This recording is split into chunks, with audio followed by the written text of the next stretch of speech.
I grew up from immigrant parents, and my background is a very humble background. I was just so impressed with you and your story and where you came from. And I think a lot of people will be able to relate to how, you've come up and how you're starting your business and how you've, been successful. Just never give up, to keep going forward no matter what, and keep reaching the next level and the next level. The community out there, and they really lack hope. Right? Yeah. That's one of the reasons I started VIVAMOS podcast. They don't have positive role models. I think it's important to dream. It's okay to have big dreams. Now you're a designer, you have your own Yes, company yeah. with Sentinium. How did you basically get to that point? It's important to never give up and to keep going and to keep pushing. Build that level so that I could later on, when I started my own business, be prepared and be ready to pretty much take on the world in design and be that level that I wanted to always be.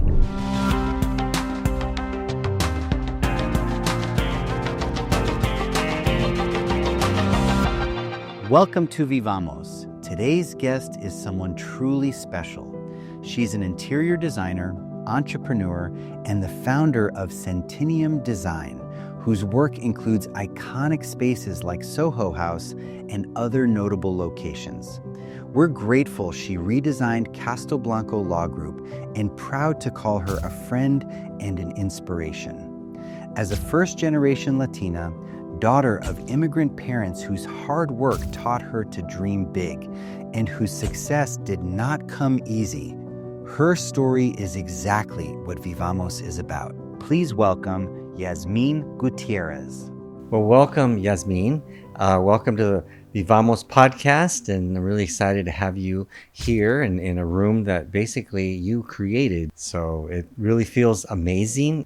Thank you. I'm very excited to be here, and I'm glad that you love this space as much as I love it. There was a lot of heart and a lot of thought that went into it, so I'm very happy to be here and to be enjoying it. It's exactly what I wanted, and I trusted you 100%. And I learned how your creativity, you married that with business side, your entrepreneurship.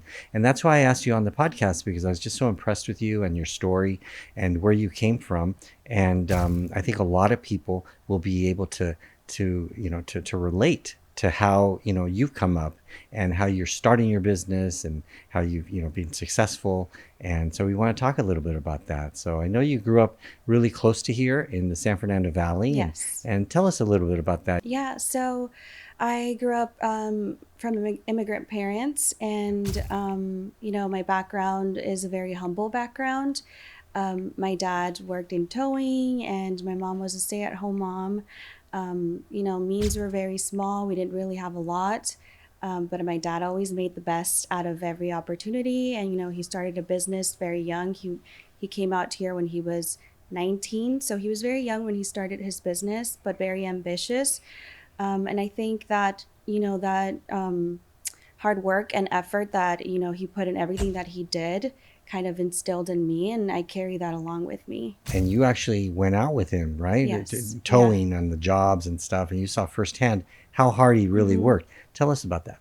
Yeah, so it wasn't a very glamorous life. It was a very humble life. We would, take these road trips where he would have these pickup cars that he had to pick up as part of his towing business. And I remember being in the tow truck and, having these long drives to Vegas or Arizona. It was a whole experience that I learned a lot from. Yeah, and working side by side, what did that teach you? It taught me that hard work can be humble sometimes, and that is okay. And also it taught me that to just never give up, to keep going forward no matter what, and keep reaching the next level and the next level. Yeah. Well, how about those long drives with your dad on the tow truck? I mean, how did that inspire you to be who you are? I think it inspired me in so many ways, in the sense that it was a very humble job, and I really admired his hard work, but it also inspired me to want more for myself and to kind of achieve the next level. What's the next level for me? Where else can we take this? Yeah, having your own business. To have my own business, yes. From the beginning, I always had the idea that I was going to start my own business. And, looking back, I think, was it because he had his own business at a very young age? And I feel like a lot of it was, even though I don't think about it, it's just innate in me that I wanted to start my own business. Yeah. A creative business. Where'd you get the creativity from? I think that creativity, the more I think about it, the more that I realize that my mom has a very creative side.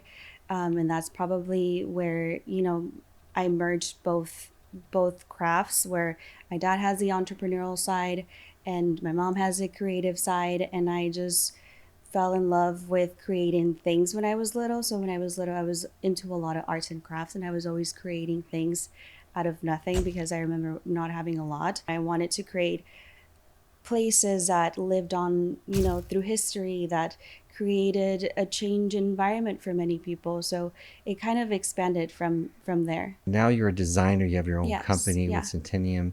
How did you like basically get to that point? How did you start becoming a designer? Well, I went by the book. I went to, I did all my research, what I needed to do to become a designer, and one that, had all the credentials to be, in the mainstream and to get to the level that I wanted to be. So I went to school for it. And then I, studied all the programs that I needed to learn outside of that and followed a very strategic route, working with different companies, getting all the experience that I wanted. Hospitality was always where I wanted to be. So it was always my main focus to try to get as much experience as I could from other companies and work on amazing projects with amazing people, and really kind of build that level so that I could later on, when I started my own business, be prepared and be ready to pretty much take on the world in design and be that level that I wanted to always be. And did you thrive in those environments? Like, what was your experience as a young Latina in like the Um, corporate world? I had to really, knock on doors and prove myself in many ways so that I could be given those opportunities. Was it an easy course? Like, did you just go straight up through this corporate No, it ladder? was not easy at all. And I mean, I laugh because sometimes I say it was a lot of blood, sweat, and tears. It really felt that way. And it was a lot of long hours, staying up late because I wanted to finish a project, because I wanted to show that I could do something. So it was a lot of hard work for Yeah. sure. One thing that we talked about earlier was that even though you were in a corporate structure, you always had the knowledge or the guidance that you wanted to be an entrepreneur Yes. eventually, Yeah. and that you were just there to kind of learn Mm-hmm. different aspects, right? How did Yes. that incorporate in your career in the corporate environment? So I think going back to how I, was at different firms and I was trying to learn from every firm, I was trying to make sure that when I was running my own business, whatever issue that I could potentially run into, I kind of had some sort of background or experience into how to solve. Hmm. So, and I think also it was very important for me to go through it the entirety of a project. I mean, in hospitality projects and commercial projects are so extensive and there's so many people involved that I felt it was very important to go through the entire project. Even though I always knew I wanted to start my own business, it was always part of my plan. It was always part of what I wanted to do. Yeah, and you Yeah. had a really prestigious position at Soho House, right? Yes. Yeah. And like, I didn't realize what Soho House was, but what is Mm-hmm. Soho House? Soho House is a private members club. Essentially, it's a private members club with hotel, with restaurants, and it's supposed to cater to the creative world. But it's a very prestigious position that I was in, and I was able to design a lot of their locations. Yeah. And it was a lot of fun to work with them. So, what inspired you finally just to make that decision? Hey, I'm going to go off on my own. I'm going to start my company. I'm going to name it X, Centinium, all that. How did that come about? Um, it was very, going back to when I started my business. It started about 6 years ago, actually. The idea was born 6 years ago. And mind you, during this time, I was still working full time somewhere and I was very busy. So the idea was just born, but it was dormant. It was dormant for a long time. And I just really wanted to, it was like an itch I couldn't scratch because I really wanted to start already and I couldn't. I just was, you know, full time, full time, full time, and always working full time. And I couldn't let go of the job because I was also, had this fear of like, if I let go of my full time income, what is going to happen, when I start my business and I'm going to have to, rebuild that income. So it even though I really wanted to, and it was that itch that I couldn't scratch, I knew that I kind of needed to strategize how I was going to do it and when I was going to do it. Um, so last year is when I decided to finally just take on the risk and just do it and go full force, because that's the only way I could do it. If I was going to do it, I was going to go full force. I wasn't going to stop. Yeah, it's really blossomed. Yes, Like yeah. right away, you made that decision and boom, you started getting Yes, clients yeah. and referrals of happy clients like me. Yes, yeah. Yeah, I'm very excited and very happy where I'm at right now and where it's going to head and where we're going to head as a team and as a company. I'm really excited about that. that's Yeah. wonderful.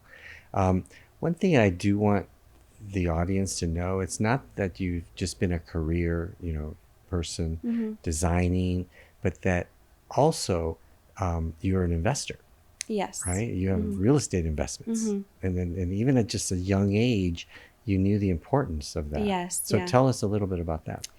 Yes, so I guess I should preface with, first of all, my dad kind of instilled that in me. Okay. With the little that he had, he was always investing, and he was investing in outside markets, and so I kind of gained a little bit of insight from him. Then I just decided that I was going to get my real estate license, and I was going to invest in property outside of the state. And I got my real estate license. I purchased a home. Um, as my own real estate agent. I was able to get commission from it. And then I Airbnb'd it. So it was, Airbnb felt like an easy thing for me, coming from a hospitality background Hmm. and working in that field and knowing exactly, how to design hotels and how to go from there. So it felt like an easy inclination for me to lean into that. Yeah. Um, and now I have all of these ideas where I want to invest and what I want to, turn into. And so it's a fun side hustle, I feel. What would you like? What advice would you give to a Latina entrepreneur, a Latino entrepreneur that wants to kind of do their own, make that step, make that own company? I'd say, there's always space for us Latinas. There's always room, even though sometimes it seems like there isn't.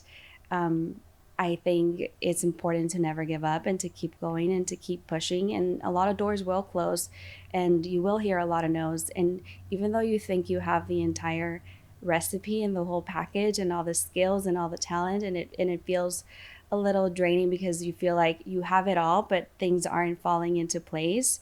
I think, really thrive on that momentum of feeling like you can't do something and turn it into something positive so that, you know, you tell yourself that you can do it instead of feeling down on it. Yeah. So I think there's always space and there's always room. We just have to keep knocking and keep moving forward. Yeah. Yeah. What words of inspiration? There's a lot of the community out there is so huge, and they really lack hope, right? That's Yeah. one of the reasons I started Vivamos podcast, is because I would see a lot of kids apartments during my work that I would visit to see their conditions, and I would see the kids just sitting on the couch and not doing anything. When I remember the way that I was during summer, I'd be playing, and they're just vegging out, and Yeah. I think they just have no hope. They don't have Yeah. positive role models in their lives like you're a positive role model. So what would you say to these kids? I think it's important to dream.